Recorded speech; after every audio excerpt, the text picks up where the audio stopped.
Well, good evening, everyone. It's 1:15, so it's time for us to start the meeting. Just to remind you, this session is being live streamed, and the general public have been encouraged to watch the proceedings, so I'm sure you'll bear that in mind as we go through the agenda. The format for this session, which will last an hour, is that for the first 30 minutes, the Neighbourhood Development Plan Steering Group has the floor and will make their presentation, and we won't interrupt them. In the second half an hour, there will be an opportunity for questions. There will be questions of fact and clarification predominantly, because members' debate will take part in the council meeting itself. At the end of this session, I will invite the chair of the steering group to make any concluding remarks. So without any further ado, I'll hand over to Councillor Mann. The floor is yours. Thank you, Mr. Mayor. I'm going to turn on 2 microphones. Hopefully they'll catch me. Is everybody able to hear? Yeah, great. Thank you for coming today. I'd just like to do a few introductions first. Over on the left, I've got Graham Swiss, who's the Neighbourhood Planning Officer for West Devon Borough Council, and Stuart Todd, who you will know has 28 years of experience as a chartered planner who's been advising the group over the last 3.5, 4 years.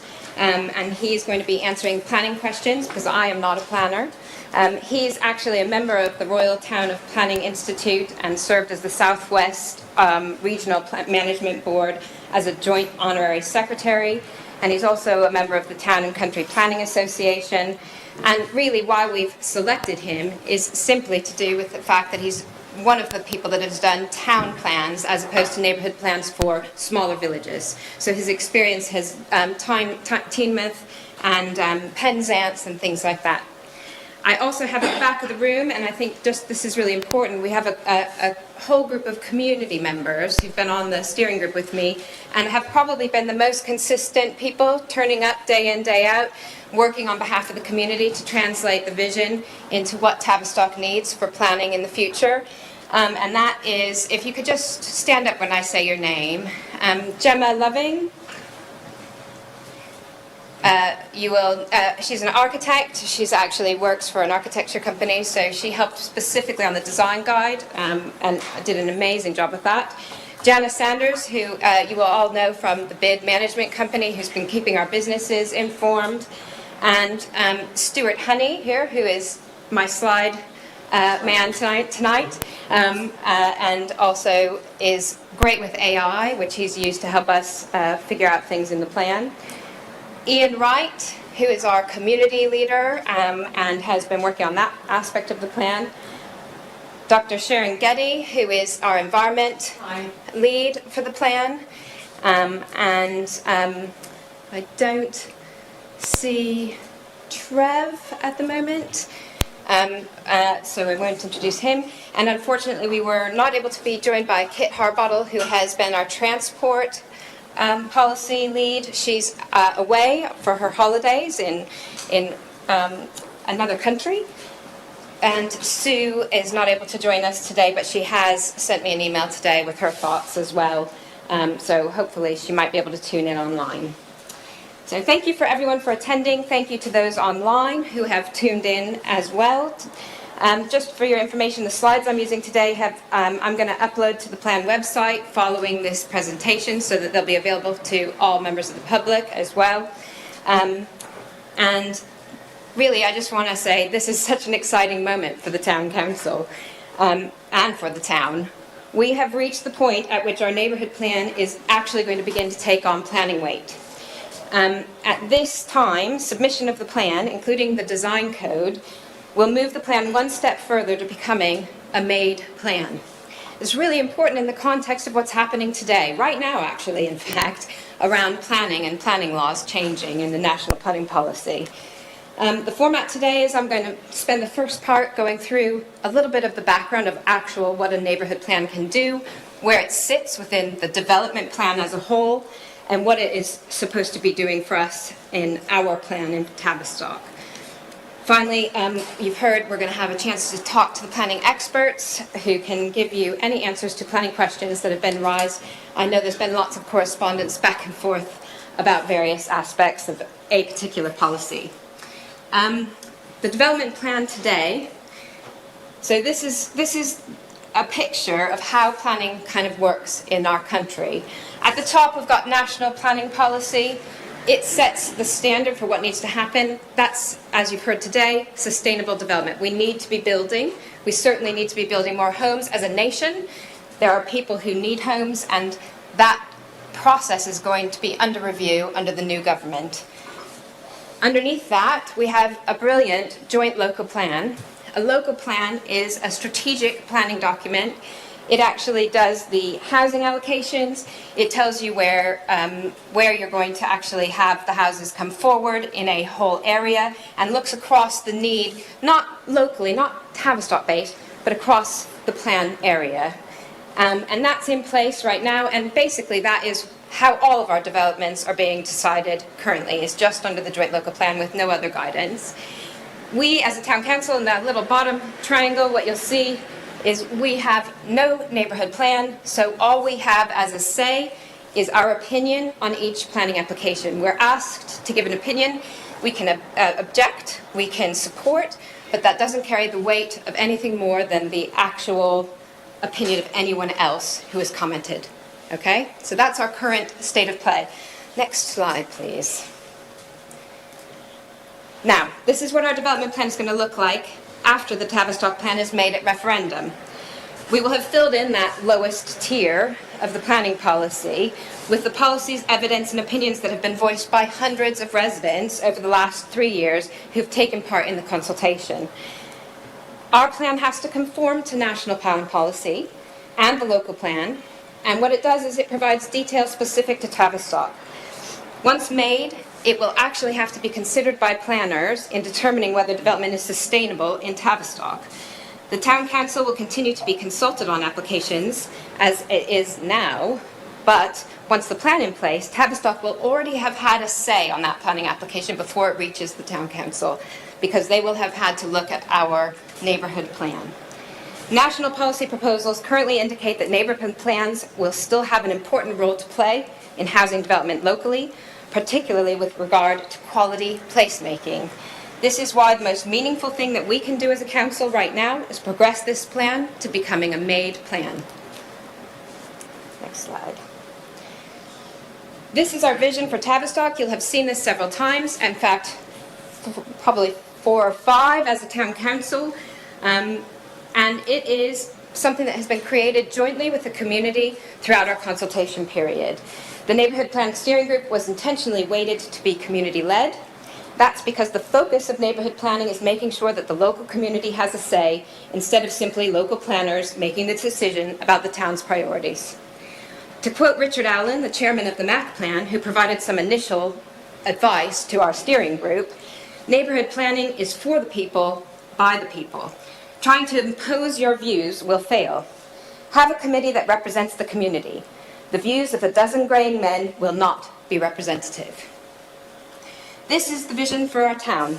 It was reached over a 3-year period, and this is what our plan does, and people are supporting our plan on that basis. Next slide, please.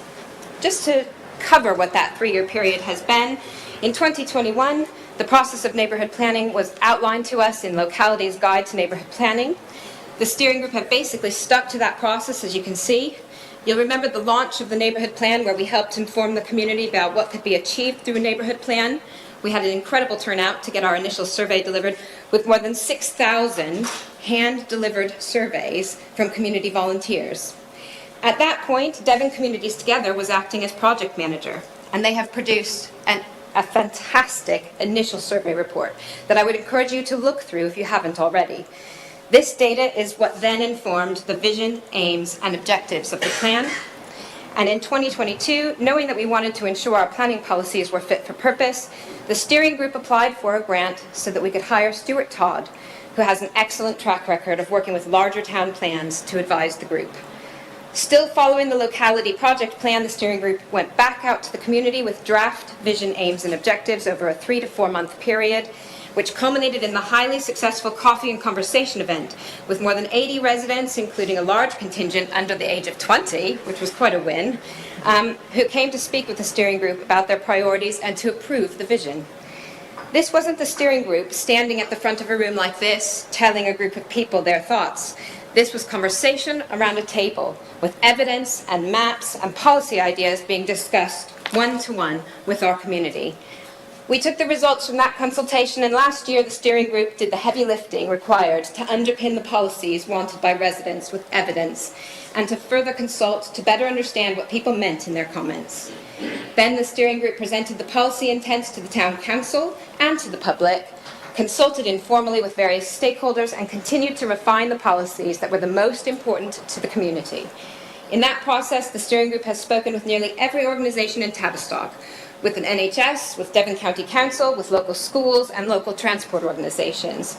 We invited town councillors and others to all of our meetings to review, comment and ask questions of our planning advisor, and to ensure that the plan was supported and aligned with the council's own vision for the town. The final presentation to the council ahead of Reg 14 was held in January, where the steering group received endorsement from the town council to proceed to Regulation 14 consultation with the draft neighbourhood plan. Next slide, please. Just so everybody knows where we're headed, what happens next before you is the plan and policies following the steering group review of our Reg 14 consultation. We've amended that plan and responded to each comment received, and with the help of our planning consultant, we've prepared a submission draft of the plan. Today, we are asking the town council to approve that draft and allow the plan to proceed to the next stages of becoming a made neighbourhood plan. Just to remind you, there will be another consultation with the public, led by West Devon Borough Council once the draft is submitted, and the group will need to review, potentially amend, and respond to that consultation before the plan is put to a neighbourhood plan examiner, who may also potentially need the group to amend or respond to their comments. Finally, all billing well, the plan can be placed once more in front of the public on a referendum up-down vote or whether to adopt the plan. This will be a real change in planning policy locally. And we can do this faster than the national government if we stay focused on what residents have told us that they want, and we work together to get the plan adopted. Once made, the town council owns the plan, and we will need to agree monitoring and review of the plan.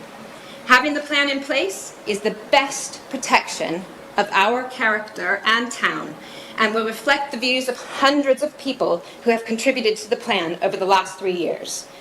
We will then, as a town council, be in the best position to adapt to any changes that are coming down the line from national or local policy, as we can easily review and adopt individual policy changes to the neighbourhood plan once made. Next slide, please. You will have all seen this slide before because I have presented this to DML ahead of Reg 14. It's the same that I presented then. It identifies the topics of the various policies in the plan. So we are covering sustainable development, housing, business, community facilities, environment, heritage, and transport and connectivity. Next page. Don't try and read this one. I know it's quite small. But what I wanted to identify for you is what key policies have been added to the plan. There's not one policy, there's not two policies, there's 27. So I know it's quite a big, weighty document, and I will go into a little bit of detail. Hopefully, because you've listened to me talk about it over the last 3 years, you know what is in there generally. So what I'm going to focus on now is the changes that have come out of the Reg 14 consultation. So, sustainable design. Anything in black here is something where we've made an amendment post-Reg 14 consultation. So on the sustainable design, we addressed flooding from runoff. We referenced the Devon County Council SUDS guidance on their recommendation. On the biodiversity front, we added protection for swallows and lighting for wildlife that was also then balanced with the need for pedestrians to have safe walkways. On community housing schemes, we broadened the language to make sure that community-led housing schemes other than just community land trust could come forward and be included. For instance, supporting local housing charities like Ford Street Almhouses, Marshall Brown Trust, and Whitchurch. And we also added support in the local plan based on evidence that we had that we do need an extra care facility. So that is in this new version.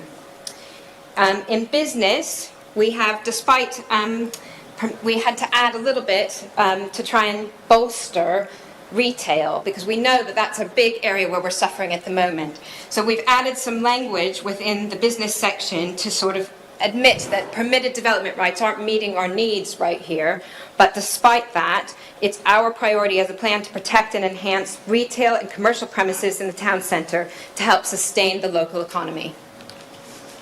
Next one.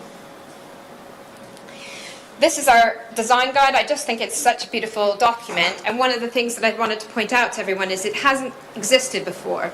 We've had a guide for the conservation area, which is the centre of town, but this guide will cover housing that comes forward anywhere in the parish. So one of the big things that we've got now as a tool when we're trying to look at planning, and when our planners, importantly, are going to try and look at any new applications that come forward, is a guide that says what they should be doing in those developments. That's a critical piece of the picture. Next one. Right, community facilities. What we've changed there, we've added a lot there. We had a lot of feedback on this. This is probably the most important area that people provided us feedback on. They wanted more facilities protected. They wanted additions to the list. They wanted better evidence. They wanted to know who used our community facilities. We've done all of that evidentiary work between the Reg 14 and now when I'm presenting this plan for you. And we've gotten clarity that the skate park is going to be improved as evidence that the current site is really what we intended to have reused. So it's a clarity issue. We've also added in projects from the play and pitch strategy from West Devon and the clubhouse for Tavistock Athletics Club based on evidence. In the environment section, flood maps have been risen to the top, essentially, to point out that this is a really important aspect of our town plan map, and that the maintenance of SUD systems and a management plan for those systems needs to be in place. So you can't just have a sustainable drainage system and then leave it for 20 years and not clean it out and not look at it. You need to maintain it, and we're going to try and get that as a condition on planning. The other thing that was updated was maps reflecting feedback from landowners. So in some cases, we've added green space back into the plan, so we have more green space than we did before that is going to be protected under local green space, and we also had to remove some based on individual landowners objecting. Additional clarification has been added for the reasons that Whitchurch Common is not included as a local green space, and I'll just cover that really briefly. That's because of its size and also an existing legal protection for common land, which means that there are already sufficient protections in place to guard against inappropriate development on the common. We also had an appendix with the views, because one of the things that was misunderstood by some of the people who reviewed the plan was whether we had enough evidence to support the protection of the views that we listed. So all of that has been added to the back of the plan. It's really beautiful evidence of the important views that were identified through consultation with members of our community. Next slide. And this is just a sample map of the community facilities. Next slide. The green spaces that we're protecting in the plan. Next slide. Some of the heritage properties in Whitchurch, which have never been in the Conservation Area Management Plan, that are being added for the first time into a planning document here. Next slide. Transport and connectivity. There were lots of little changes. I'm not going to go into each of those in detail, but one of the more important was that we identified that it was the route to Plymouth on the train, not the route to just Bear-Alston, so that we were supporting. And that's an important issue right now because there are lots of questions about whether that funding will stay in place. Next slide, please.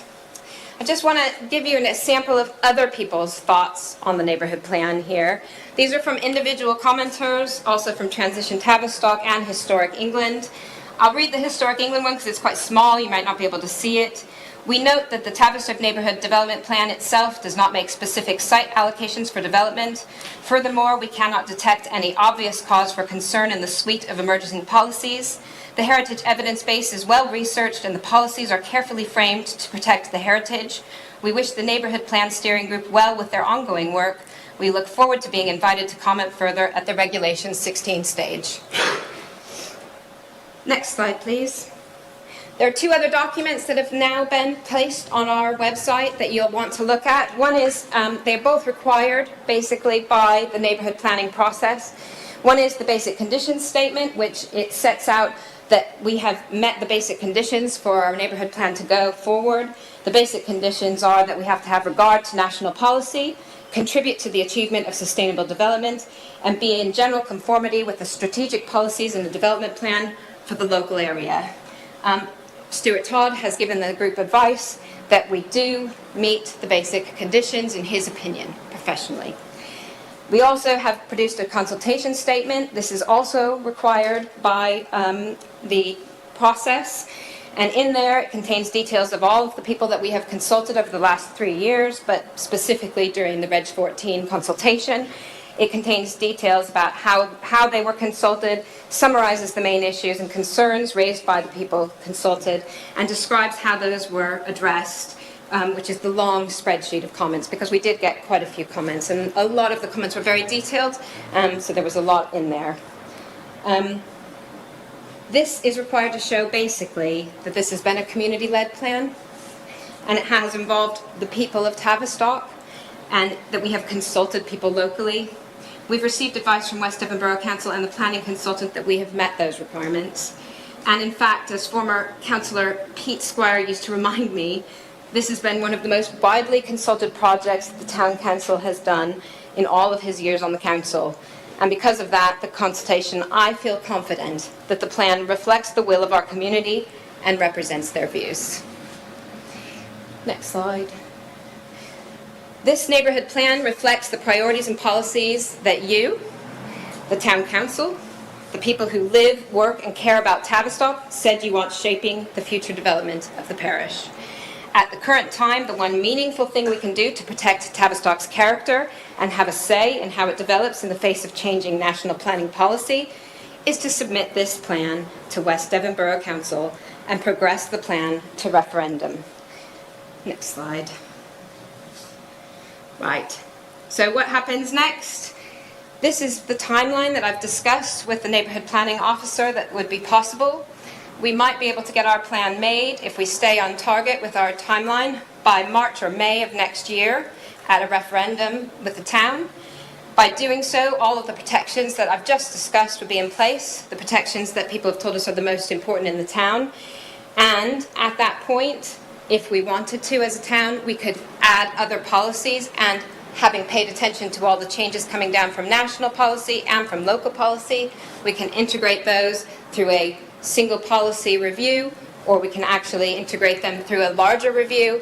We might want to change our whole approach to planning in the local neighbourhood plan area. We're bounded by many different areas that we might want to include, but this is our timeline, and that's the same thing that I presented at Budget and Policy this year around what we're trying to achieve for the town.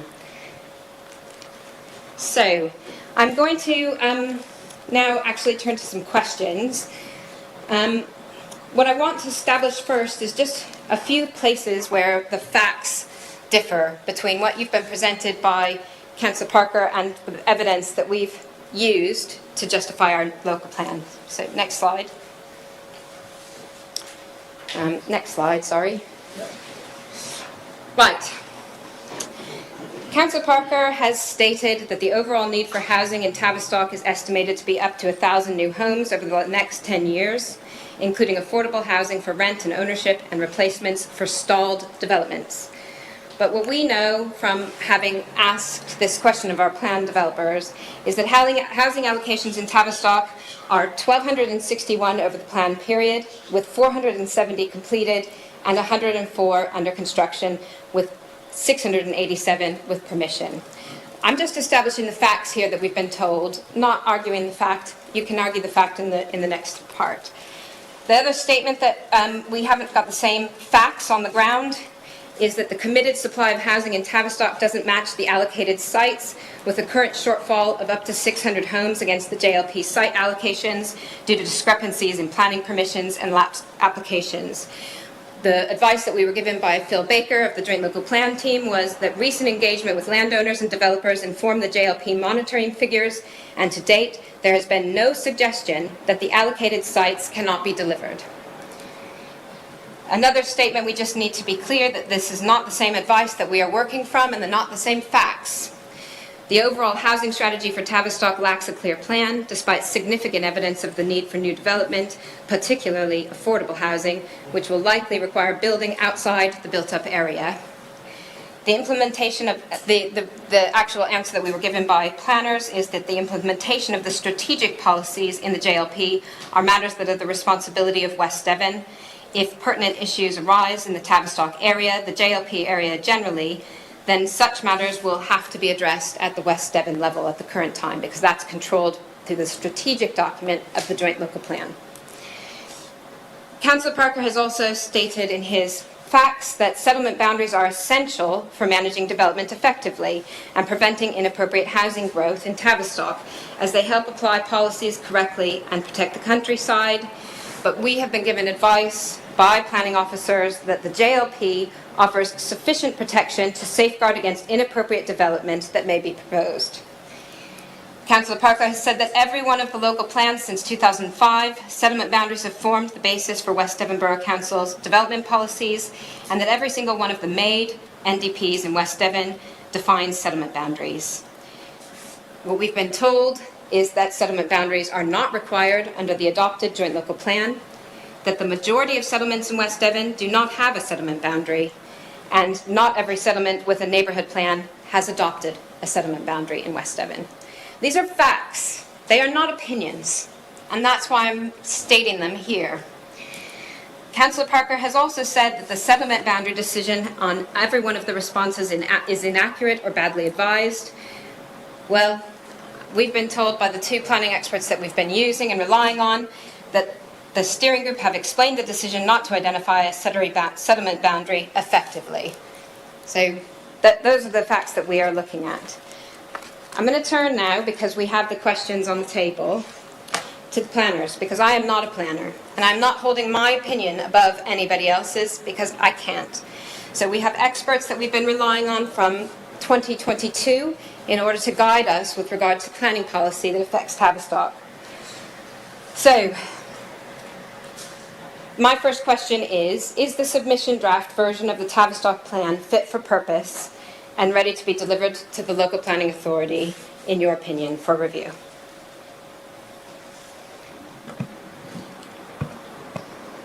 I'll go first. Is that mic working for everybody? Right, that doesn't sound to me. Hello. Is that better?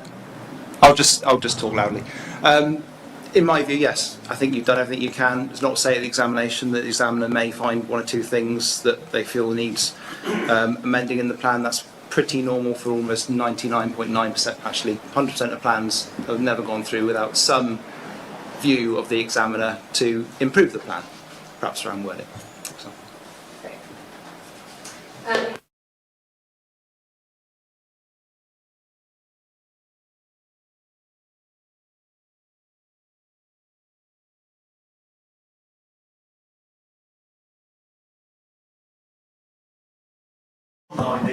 Okay, yeah. Well, I can hear myself now, so it must have been me, not the tech.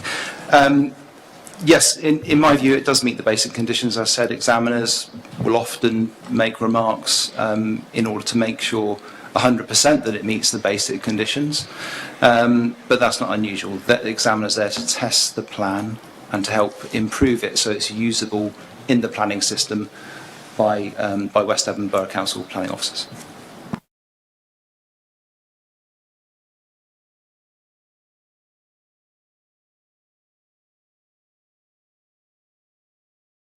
Should we agree to submit that plan to you as West Devon Borough Council? Yes, the timeline that you presented earlier looks accurate to me, and as a best guess, because the future programme isn't entirely within our control. But if the plan is submitted to us within the next few weeks, we would look to run the Regulation 16 consultation after the end of the summer holiday. So starting that in September, running into October, at which point we, in conjunction with the neighbourhood plan group, appoint the examiner. So the biggest unknown perhaps is the length of the examination and when that would start. But assuming that would happen over the winter, end of this year into the beginning of next year, and we receive the examiner's report, say January, February time, if the examiner finds the plan to be sound and able to progress, he would recommend that a referendum is held. That would be the next significant step after examination.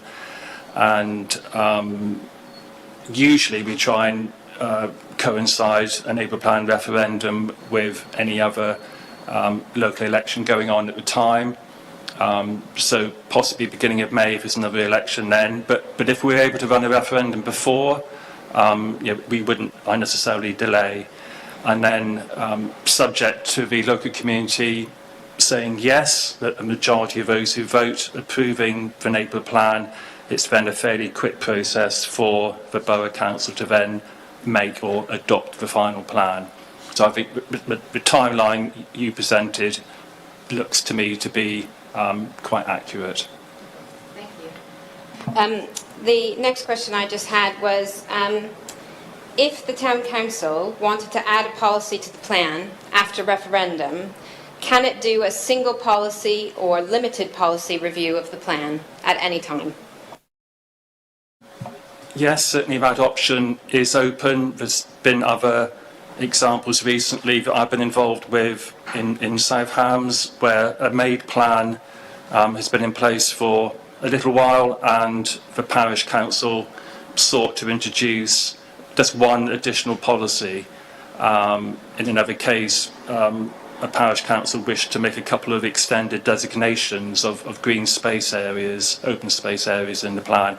Both were able to progress those as a single item, single policy modification, and ran that course, found for examination again to be sound. And that is certainly an option for any made plan. You don't have to go back and review the whole plan. That would be an option open to you. One of the other things that's on the list here for me is that Councillor Parker has submitted a list of very complicated related planning questions. They're very specific. They present an alternative to the policy approach taken by the community-led steering group. The two most important policy differences he's raised is that he would like to see the inclusion of a settlement boundary and he would like to designate additional affordable housing sites around Tavistock. Following the Reg 14 consultation, the community steering group maintained its position and has not included either policy, and the reasons for that are set out in our consultation statement. So my question to Stuart is, in your opinion, has the steering group made its decision on a well-informed, principled manner, including through reviewing the evidence and consultation responses provided throughout the plan period? Yeah, that's my view. It's a logical and reasonable outcome from the process that you've been through. Also, Stuart, is the policy position taken by the community-led steering group reasonable under the circumstances? Yeah, I think so, because you've sought the advice of the local planning authority throughout as well, and that's clear, in terms of the neighbourhood plan, its policies need to work in the planning system. That means that it's part of, once it's made, it's part of this thing called the development plan, alongside the joint local plan, and also has to, be in sync with national policies. So yeah, I think that's, the steering groups had those conversations, had advice from myself and from the local authority, and come to a reasonable decision. And I guess, just on the settlement boundary question, for Graham Swiss, in Tavistock, is a settlement boundary the first line of defence against unsustainable development in the countryside?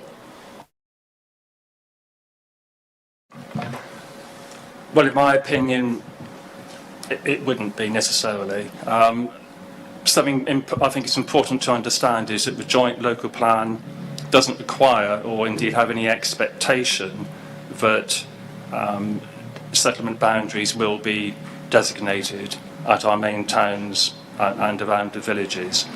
And certainly as far as West Devon's concerned, Tavistock would be in the clear majority of settlements without such a boundary. At this moment in time, only 4 settlements in West Devon have such a boundary. There's one other which shows a boundary on a map but doesn't have a policy relating to it. And if you want to compare yourselves with the other towns, there's no boundary at Oakhampton or at Haverley. There's, as I say, a policy, but a boundary shown, but no policy at North Taunton. The Beer Peninsula Neighbourhood Plan hasn't defined settlement boundaries at Beer Alston or Beer Ferrers. So, as I say, Tavistock is not alone. You're in the clear majority of settlements without a boundary. The boundaries themselves, things have moved on, and going back into the sort of middle distant past, most settlements did have boundaries. They were called development boundaries then, generally speaking, and that's because they were a clear boundary to development, whereas one side of a line, development was acceptable in principle.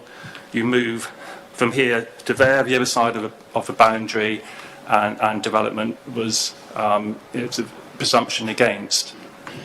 But over time, things such as exception sites, there's a greater number of community land trust schemes coming forward. Various schemes, including the housing, are quite rightly, in my opinion, permitted outside the settlement edge or boundaries. So the settlement boundary no longer perhaps gives the clear protection and certainty that they once did.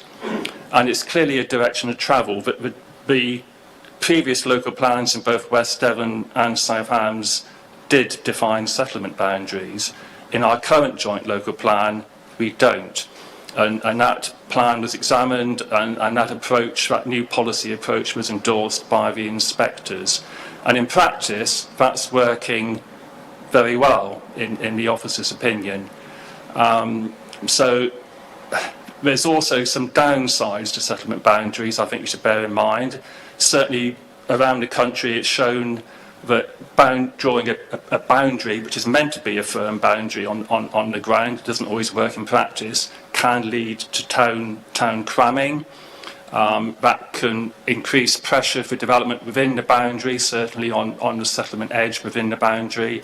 It can lead to increased land values and house prices, probably something that you don't actually want to achieve and would be counterproductive. And as I say,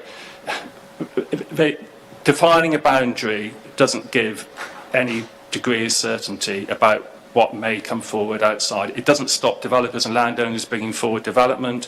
If it was a scheme that was felt to bring community benefit, then the policies of the current joint local plan would lend themselves potentially to approving such a scheme outside the boundary.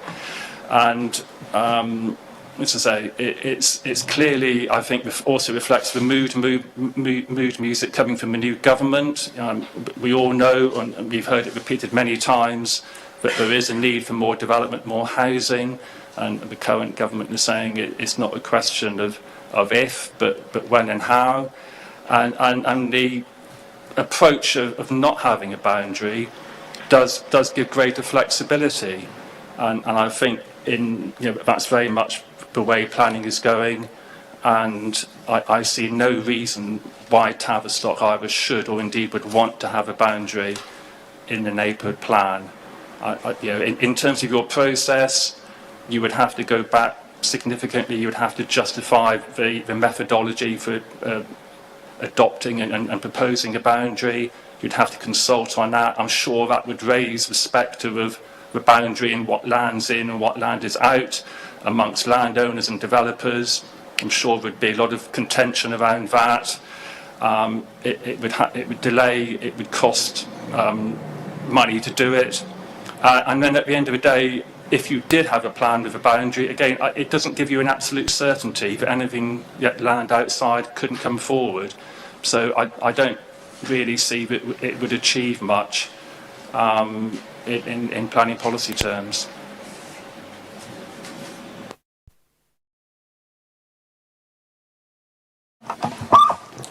Thank you very much indeed for a very comprehensive presentation. I thought I'd learnt a bit about neighbourhood development planning, but I clearly still have things to learn. So thank you. And thank you to the two gentlemen opposite me for responding to questions.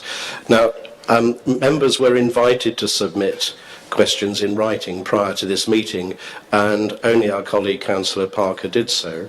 Some of those questions have been addressed, but Councillor Parker, I would like to give you the opportunity to come back on the responses you've heard.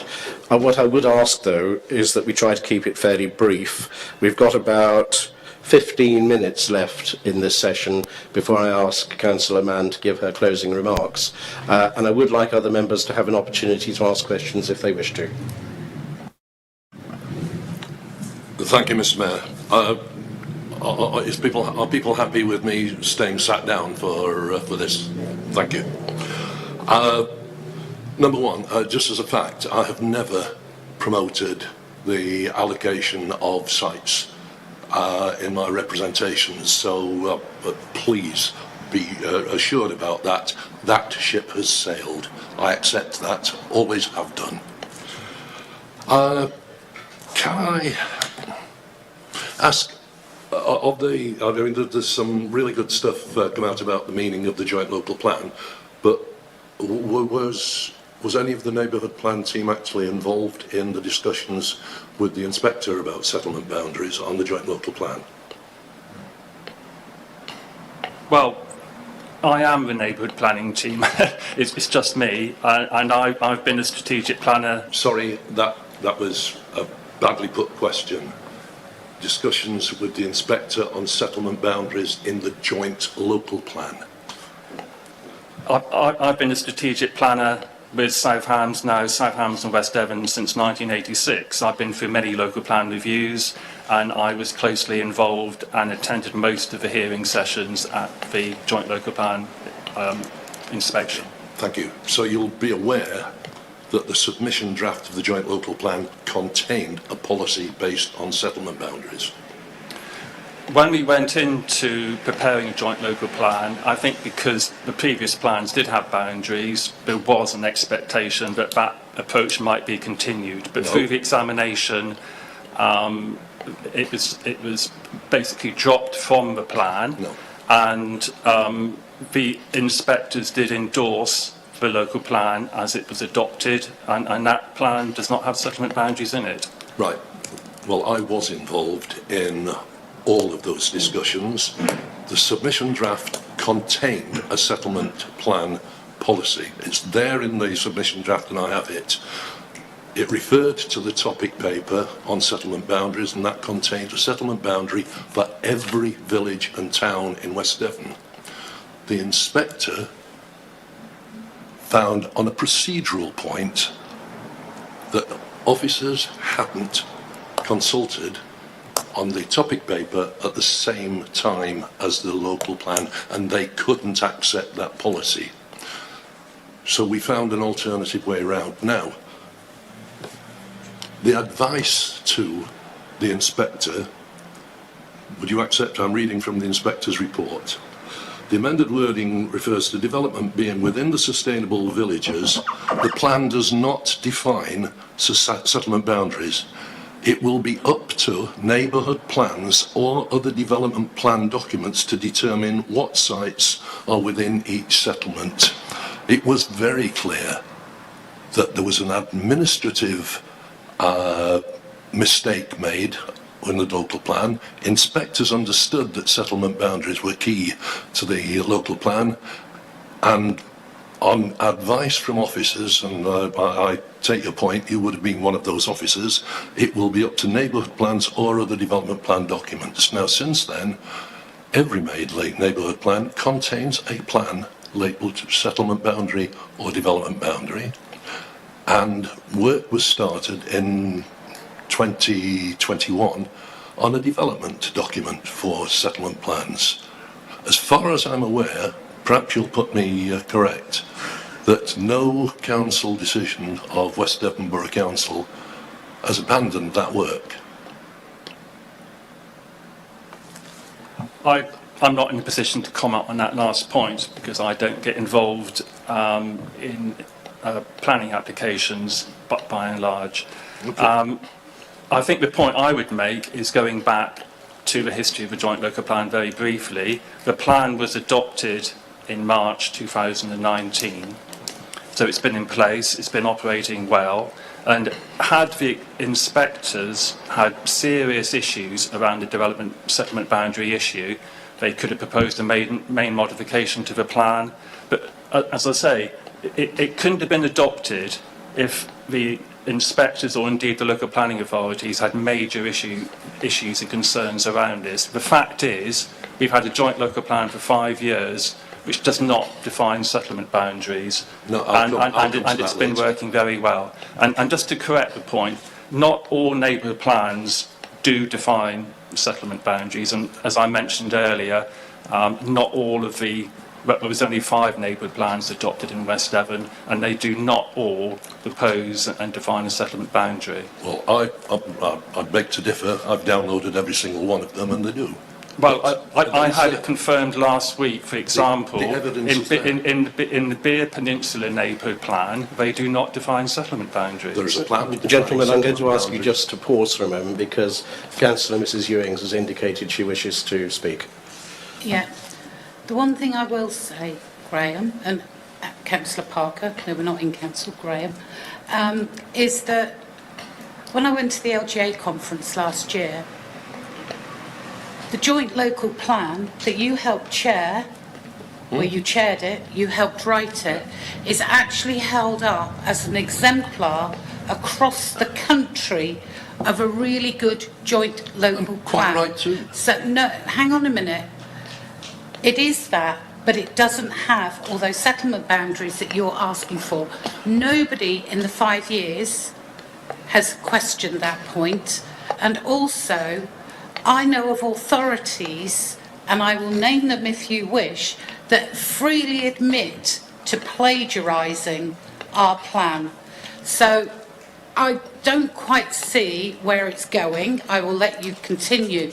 But I just wanted you to know that if it's put on LGA banners for the conference of what a good plan, there's about 3 of them on there, then actually what is wrong? Right. I'll repeat what I've said. Every single one of the made neighbourhood plans contains, including Northampton, contains a plan marked settlement boundary or development boundary. I'd like to move on from that. Can I ask what the housing requirement for Tavistock is, please? The joint local plan does not set out a precise housing requirement for any of the settlements, including Tavistock. Okay, thank you.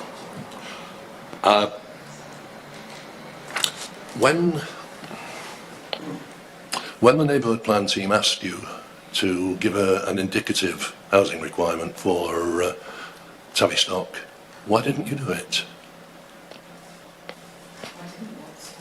An indicative housing, it's clear from one of the responses in the consultation document that West Devon Borough Council were asked to provide an indicative housing requirement, and their answer was, sorry, we don't do that. We only do housing need and housing requirements on a West Devon-wide basis. The reason I'm asking that is that the government's planning policy guidance is very clear that when a neighbourhood plan team asks that question, you should answer it. And it also gives a methodology for it. My question is, the whole thing about this neighbourhood plan is nobody knows how many homes are needed in Tavistock. West Devon haven't helped, the local plan doesn't help. So how do we around this table know how many homes we're planning for in Tavistock? The number of homes we're planning for in Tavistock is set out in the JLP allocations. No, they're not. And there aren't, in terms of monitoring and all the government returns that we're required to put in, it's been agreed and accepted that the plan is monitored on a plan-wide basis. So none of the towns in West Devon or South Hams have a specific housing target. They all receive allocations in the joint local plan, and those sites are monitored on an annual basis. No, I agree. I mean, the basis of the local plan is a minimum of 3,200 homes in West Devon, of which 300 are in the key villages and settlements, and the rest are divided between the two main towns, Oakhampton and Tavistock. That's the structure of the plan. Gentlemen, I'm going to ask you to yield if you don't mind, because I want to see whether any other members wish to ask any questions. We don't have very much time left. So members, does anyone else wish to make a comment or ask a question, please? Councillor Hipsey. May I ask the steering group, please, if they could just explain, assuming that everything works well and we end up in the last box on the diagram, what provisions for monitoring and review are likely to be required, please? Monitoring and review is up to the town council, not to the steering group. So you'll be deciding what that monitoring and review is. This is a living document. Once it's made, you are going to be in charge of it. And in fact, you are actually the guardians of it. So I would expect you to have a very strong monitoring and review policy, especially in light of the changes that are coming from national policy and also the changes that are happening in the joint local plan, because both of those are in review right now. So what I have been saying is, let's get the plan made, let's get a document that belongs to the town council.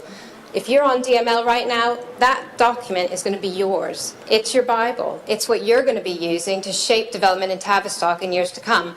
And it's where you're going to put any policy wishes that you want in the future, and you're going to be able to change it. It's not set in stone. It is something that is alive, and it is going to be the first planning document that Tavistock will ever have had that represents just Tavistock Parish. Is it relevant to the answer you've just heard? Okay, go ahead. I mean, first, we've established that there's no housing requirement. I'm going to make a statement that there's been no assessment of the capacity of windfall sites within the built-up area. It's not there in the local plan, so I'll move on from that one. You just repeated something that I noticed on, Councillor Mann, that I noticed, I think it was on the second slide, about the review of the joint local plan, and there's still opportunity for the Tavistock Town Council to feed into that. I've just gone on the local plan website, and the implication is that that review is over and settled, and life is moving on. That there's no opportunity for any council to amend the local plan at all. I know that there is agreement, but I have to ask Graham to speak to the timeline and when that's happening. Certainly the key opportunity for the neighbourhood plan group and the town council to amend the plan is following the Regulation 14 consultation, and that's just happened. Sorry, this is the local plan, the joint local plan. That review that Councillor Mann referred to, according to the website, is open, and there is no opportunity for us to go back and feed into that review.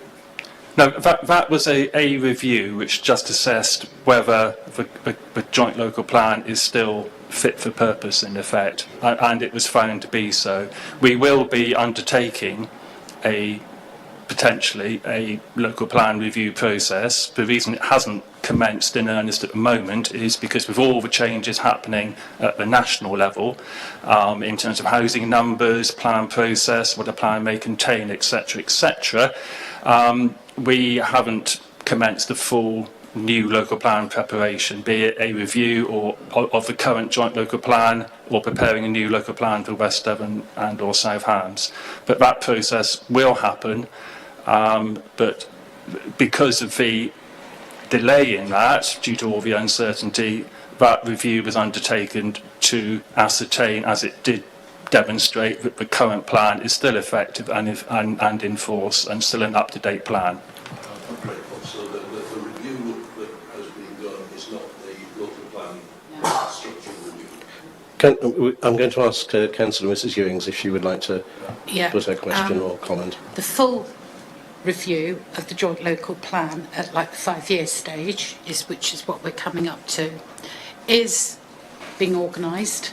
Substantial amount of funding has been put aside in the last 2-year budgets, but as Mr Swiss has pointed out, due to everything that's changing at the moment, I mean, there was a big update at 4:30 this afternoon, so everything is changing at the moment on a day-by-day basis. So the government has got a lot to get through before Friday, when it closes for summer recess. The other thing I would like to say is, with regard to the figures, actually, we as West Devon and Tavistock need to be grateful to South Hams Council, as does Plymouth, because Sherford have taken some of our numbers and they have taken a quite substantial amount of Plymouth's numbers for housing, which is...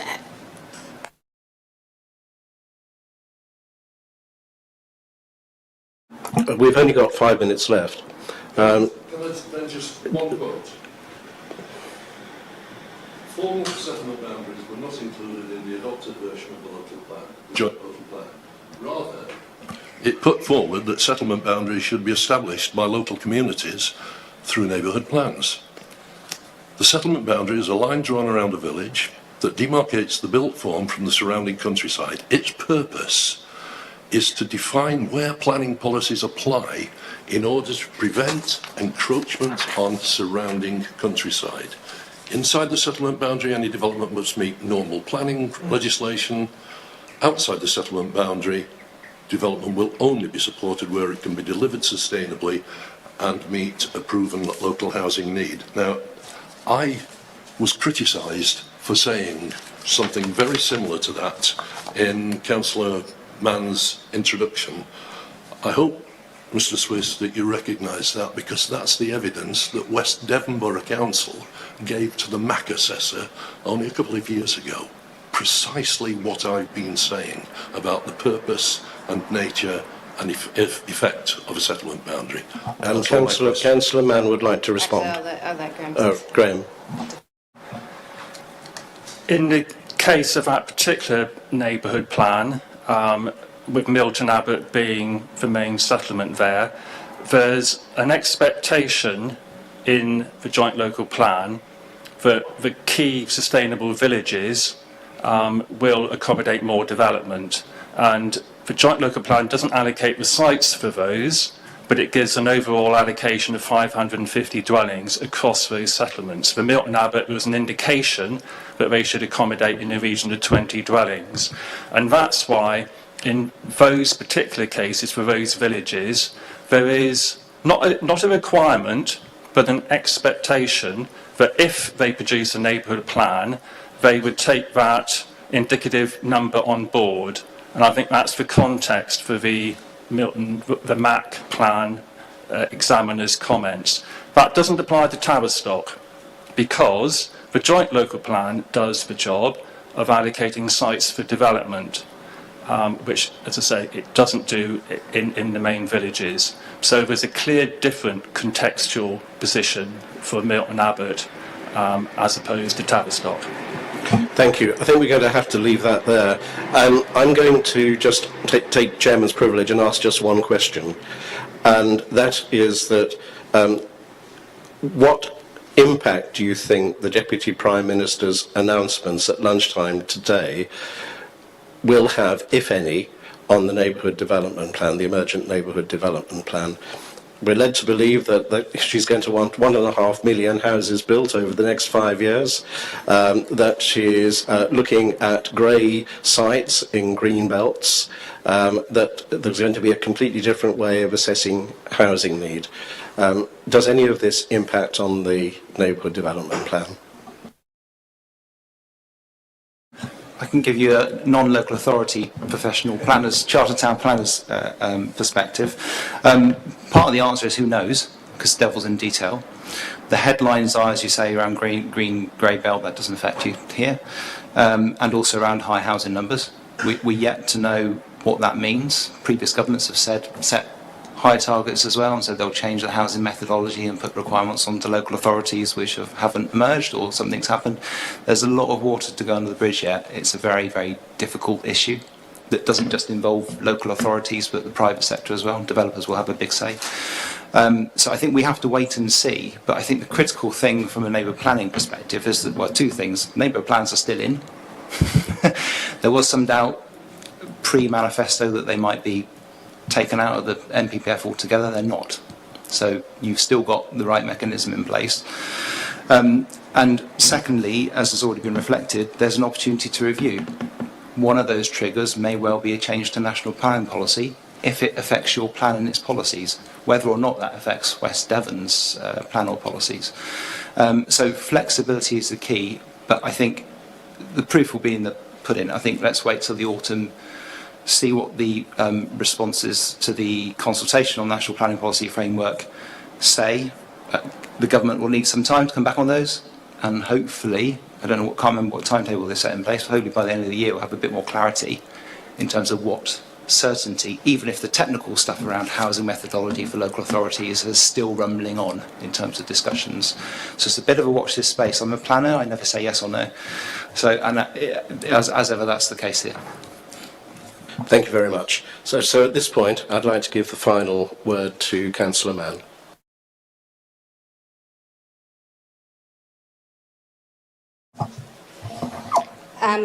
I think one of the things on this idea of a settlement boundary, and I know people are really excited about it. It's a sort of sky is falling, developers are circling. I think Councillor Parker's used language like vultures and wolves to describe them. It sounds scary. It sounds like there's a forest of people that are trying to develop all over our greenbelt. But one of the things that you need to do is to be a bit more dispassionate, and that's what our steering group has done.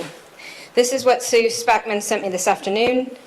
Bearing in mind the new government's intentions to push for housing, I'm not sure that settlement boundaries will be worth the paper they're written on. However, making sure that the quality of the housing and the habitat created is determined in advance will be crucial. And to my mind, it's important that the neighbourhood development plan proceeds to the next stages now. Delaying to go through the settlement boundary process at this stage could be regretted by us all in the future. And I'll leave you with that. Thank you. Right on time. So thank you all for taking part in the discussion. Thank you to the steering group for presenting so well.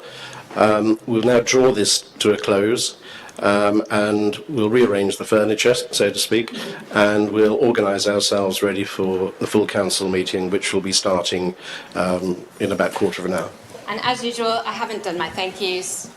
The steering group has been amazing. I just want to point out to all the councillors here, there is no other councillor besides myself who has sat through this process, but every one of my steering group members has been on that plan from the very beginning to the very end. So we should all, as a community, be thanking them for their service to our community, doing this really difficult, detail work on policy for our town.